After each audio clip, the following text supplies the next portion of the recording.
Amigos, este es el programa Diálogos de Montonero.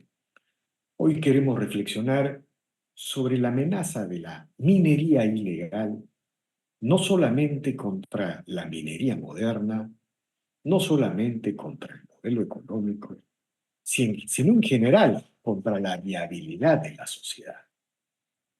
Imagínense ustedes, amigos, que una concesión, por ejemplo, como Las Bambas, enorme, gigantesca, en hectáreas, fuese reemplazada por centenares de mineros ilegales. En primer lugar, el Estado no podría recaudar como está recaudando ahora. En segundo lugar, los gobiernos regionales no tendrían los recursos a través del canon y las regalías como las tienen ahora. Y en tercer y último lugar, la posibilidad de controlar el impacto ambiental sería prácticamente nulo. Es decir, la minería moderna en el Perú, la gran minería, la gran inversión, que es la única que puede desarrollar yacimientos de talla mundial en cobre, en zinc, en plata y también en oro, es decir, la gran inversión, es la única que le puede garantizar al Perú los recursos fiscales y también la preservación y el cuidado del medio ambiente.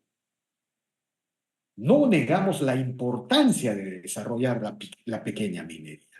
Es parte de la construcción de un proyecto integral. Pero el desarrollo de la pequeña minería no puede hacerse sobre la base de bajar los estándares de la gran minería, porque esa gran minería es la que ha producido de una u otra manera la transformación del Perú.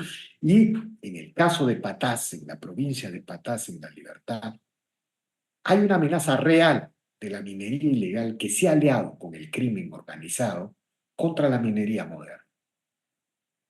Y esto puede también desarrollarse en el corredor minero del sur, donde empiezan a aparecer una multiplicidad de invasiones ilegales en las concesiones otorgadas a la minería moderna. Y está sucediendo en zonas de Puno.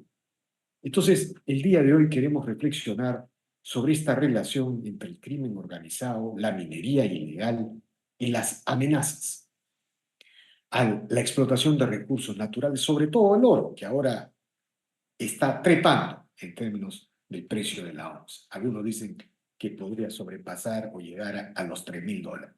Y con ese motivo hemos convocado a Iván Arenas, periodista, colaborador permanente de este portal y un observador sistemático, regular de los problemas sociales vinculados a la minería. Buenas tardes, Iván, gracias por la conversación. Víctor Andrés, muchas gracias. Gracias a ti. Bueno, la primera pregunta que quisiera plantearte es, ¿se puede hablar de que realmente hay una amenaza de la minería ilegal a la minería moderna en el Perú? Sí, así es. Hay una amenaza a la minería moderna, pero además la amenaza también es a la minería informal o a la minería en vías de formalización, y eso es la novedad. Es decir, cuando algunos analistas dicen que la minería informal puede convivir con la minería ilegal, bueno, se estarían equivocando, porque la minería ilegal, de alguna otra manera, también es un riesgo, es una amenaza para los mineros en vías de formalización.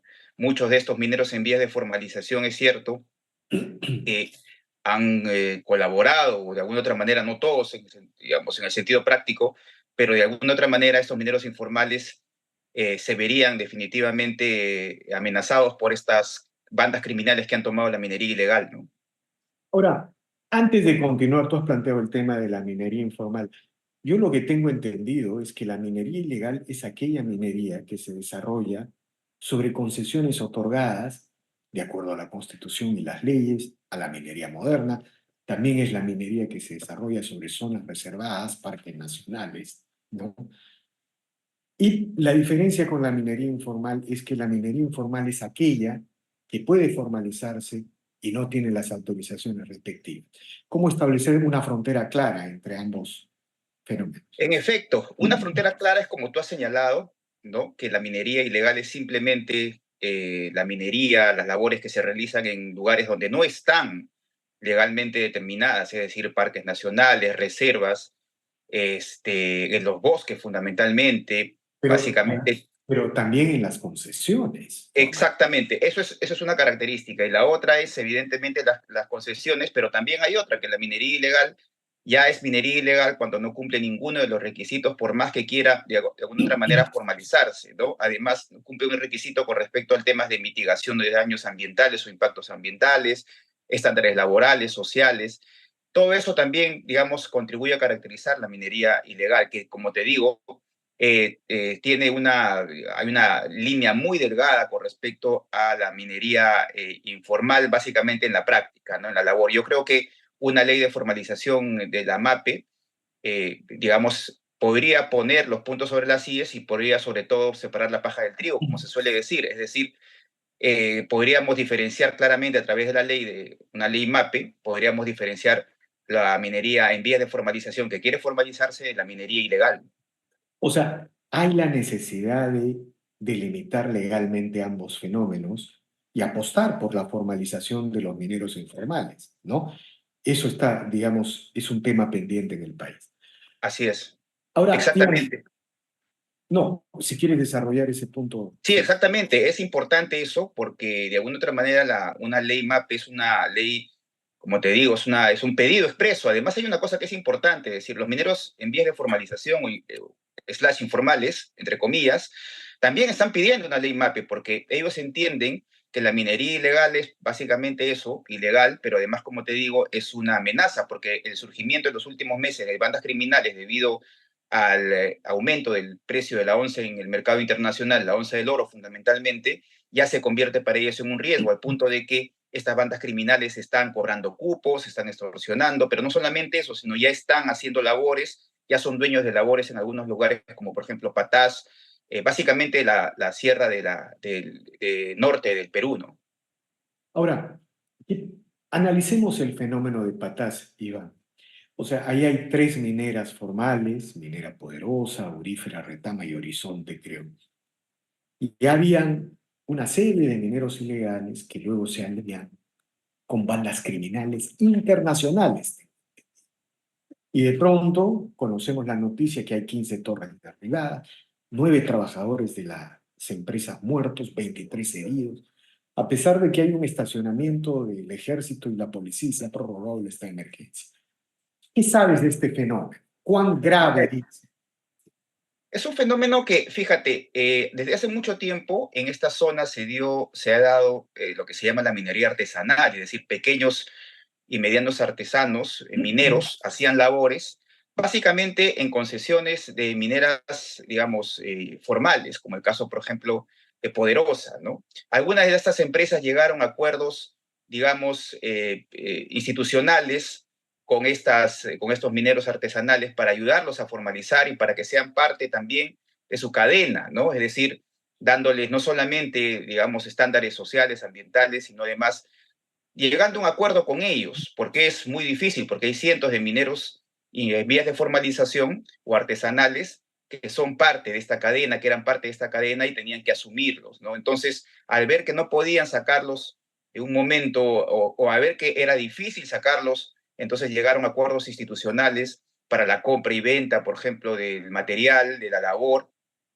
pero a partir de allí han surgido algunos mineros ilegales que no respetan ninguna de estos acuerdos institucionales que tienen con estas empresas y a partir de allí también estos mineros ilegales lo que trajeron fueron a estas bandas organizadas, bandas básicamente que eran de Trujillo o de Piura o de Chimbote, a darles lo que se llama a darles la seguridad, a prestarles la seguridad. En eso, estas bandas se dieron cuenta que era un negocio rentable, no solamente dar la seguridad, sino además producir el propio oro. Es decir, han venido avanzando a paso lento y ahora se dice, hace 2 semanas hubo un evento sobre este tema, creo que en los próximos días se va a discutir ese tema también, básicamente los empresarios en el norte, los empresarios mineros en el norte, porque ya la cosa ha cambiado, es decir, ya las características de las bandas criminales en la minería ilegal ya no son las mismas que hace 2 o 3 años, es decir, ya no solamente prestan seguridad, sino ahora se han dedicado básicamente, o se están dedicando básicamente a hacer bandas de alguna otra manera ya corporativas, es decir, ya a producir el oro, ya no solo extorsionarlo, ya no solamente a darles seguridad, sino además hacer parte de la producción, ¿no? Y Ahora, eso sí es muy riesgoso, ¿no? de otro lado, es lo que naturalmente tenía que suceder, ¿no es cierto? Si las bandas criminales creo que también son bandas extranjeras, ¿no? También está el Tren de Aragua, por ahí tengo conocimiento, no sé si será la información precisa, Es cierto, sí existe, ¿no? exactamente. Existen bandas criminales porque ha desbordado la minería, es decir, hay que entender que el aumento de la criminalidad está ligado al aumento del precio del oro el mercado internacional, en medida de que hay una geopolítica bastante difícil, con mucha incertidumbre, con elecciones, más de 50 elecciones en el mundo, la elección presidencial en Estados Unidos, la guerra, en fin. En medida de que haya más incertidumbres geopolíticas, el oro se convierte en una metal, digamos, de reserva, ¿no? Los bancos centrales de reserva están comprando, entonces eso significa que se empuja hacia adelante, se empuja los precios hacia adelante, entonces eso desborda ya no solamente la situación, digamos, no solamente a Patás, ya se extiende por Trujillo, y eso se va a extender finalmente a bandas internacionales como Ecuador, por ejemplo, o el mismo Tren de Aragua, ¿no?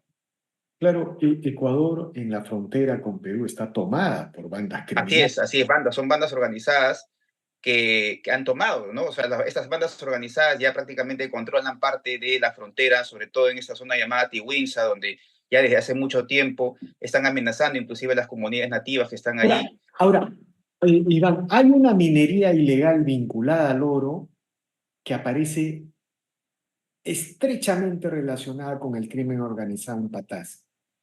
Eh, Ahora, hay otra minería también del oro en Puno que no tiene, antes de luego quisiera preguntar también por el corredor minero del sur.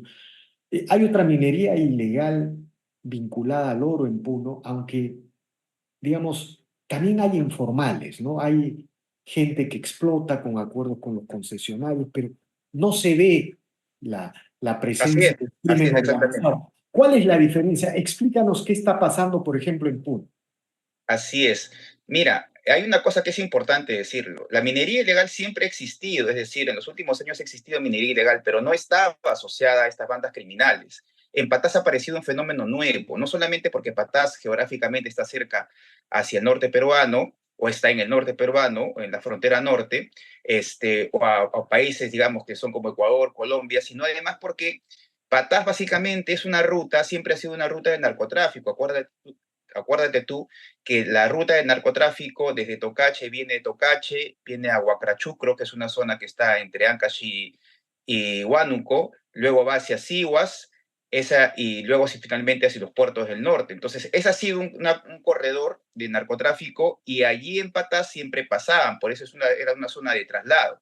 Entonces, a partir de allí, el narcotráfico ha entendido que es la minería ilegal es una forma de poder lavar el dinero, poder invertir, entonces hay una asociación ya un poco más grande, ¿no? Ya que pone en riesgo. Y en el caso de Puno, En el específico, caso de Puno, no, en el caso de Puno, la mayoría de mineros, básicamente la minería, es minería en vías de formalización.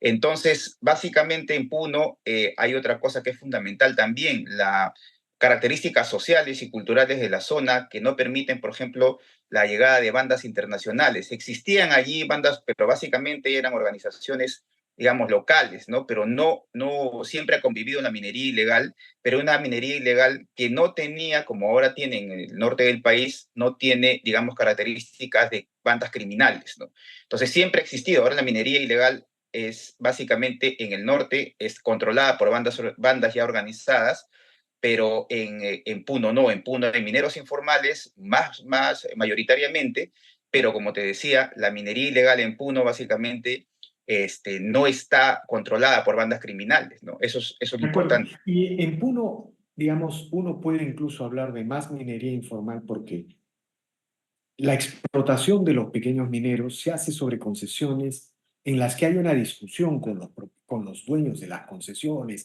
en que hay acuerdos previos, ¿no? Más bien la formalización viene por el lado del Estado, de las direcciones regionales. Pero Así es, así es. antes de entrar a eso, también tengo entendido que hay una minería ilegal del cobre, es decir, en el caso del corredor minero del sur, se están multiplicando, ¿no? Las Así es, inversiones ilegales exactamente. a las concesiones de la minería moderna. Así es, así es. Cuando uno habla de minería ilegal, piensa que solamente o tiene como referencia al oro, ¿no? Y eso, de alguna otra manera, digamos, no es, digamos, eso es parte de, pero hay, como tú decías, una minería informal o ilegal alrededor del cobre, ¿no? Y el cobre evidentemente tiene otro tratamiento, el cobre tiene que ser llevado a las plantas, básicamente a las plantas plantas que existen en el sur peruano, en la costa sur peruana, plantas de tratamiento, plantas de chancado, tienen que llevarse hasta ahí, tienen un tratamiento distinto, ¿no? En cambio, el oro sí puede de alguna otra manera lixiviarse o puede existir una metodología de lixiviación donde se utilizan toneladas de mercurio que en el sur básicamente llegan de Bolivia. Entonces, hay una minería asociada al cobre, que esta minería asociada al cobre sí tiene, por ejemplo, injerencia directa en alguna de las concesiones de la minería más importante que tiene en el país, por ejemplo, el corredor minero del sur. El corredor minero del sur está básicamente tomada por mineros informales, pero que producen básicamente cobre y que este cobre es llevado hacia las plantas de tratamiento, de procesamiento que existen en el sur peruano. No son cosas absolutamente distintas, pero en efecto no podemos solamente dedicarnos a que, o pensar solamente que la minería ilegal es oro, sino también es cobre, ¿no? Claro, entonces sí hay motivo, hay razón para hablar de que la minería ilegal es una amenaza a la minería moderna y que la formalización es una estrategia también para contener a la minería Así ilegal, es. ¿no? Exactamente, exactamente. En el corredor vial del sur, por ejemplo, no puedes explicarte cómo camiones de minería ilegal salen a pesar de que, por ejemplo, las comunidades se oponen o bloquean los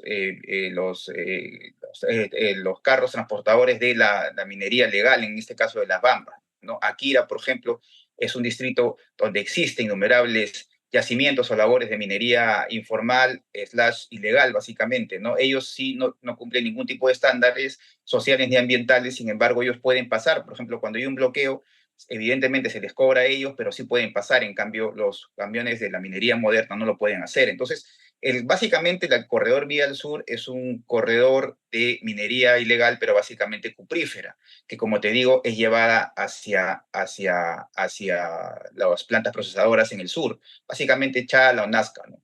Entonces, son cosas absolutamente distintas, ¿no? El oro, en cambio, es un tratamiento distinto. Desde que es un tratamiento y una producción absolutamente Ahora, distinta, ya digamos, hay una diferencia enorme, ¿no? la tendencia inmediata entonces es que las bandas criminales vayan detrás del oro, porque es, digamos, lo que da rentabilidad directa muy rápidamente. Ah, Así es. El tema aquí ya no solamente es que las bandas criminales estén, como tú bien mencionas, estén sobre el oro, es decir, en medida que el oro pueda aumentar su precio en el mercado, Bloomberg dice que, por ejemplo, puede llegar a $3.000 en medida de cómo va la geopolítica mundial, pero aparte de eso, ya las bandas criminales ya entrarían, digamos, o la otra, digamos, el otro paso es que las bandas criminales asumieran el papel ya de estas empresas formales, es decir, a través de, por ejemplo, la constitución de cooperativas como se produce en Bolivia, ¿no? En Bolivia, básicamente las cooperativas, donde existe un fuerte, digamos, organización de gremios cooperativistas, pero eso esconde básicamente minería ilegal. Entonces, lo que tendríamos ahora es que estas bandas criminales quisieran asumir o querrían asumir el lugar que tiene la minería moderna, la minería formal, la minería que cumple todos los estándares, para que ellos finalmente a través de las cooperativas puedan ser quienes hacen la producción del oro de forma directa. ahora, ¿qué hacer frente a esta situación? Porque, digamos, a mí me sorprende que los sectores radicales antimineros, las ONGs ambientalistas, por ejemplo, que suelen condenar la minería ilegal en Madre de Dios, no digan nada con respecto a la minería ilegal en el corredor minero del sur, ¿no? Sí, sí, claro, claro, completamente, completamente, Son, por ejemplo, son muy reactivos frente a la minería moderna que traslada el mineral en así es. encapsulados, pero no dicen nada frente al corredor minero del sur. ¿Tú crees que estos sectores radicales antiinversión también se hagan de la vista gorda frente a la minería ilegal en algunas zonas? Pero no solamente se hacen en la vista gorda, como tú dices, sino además conviven con ella y además practican, ¿no? Por ejemplo, vimos al señor Quiroga, acuérdate tú, ese señor asusador, pro-iraní en fin, que constituyó una organización que se llama Incarrislán.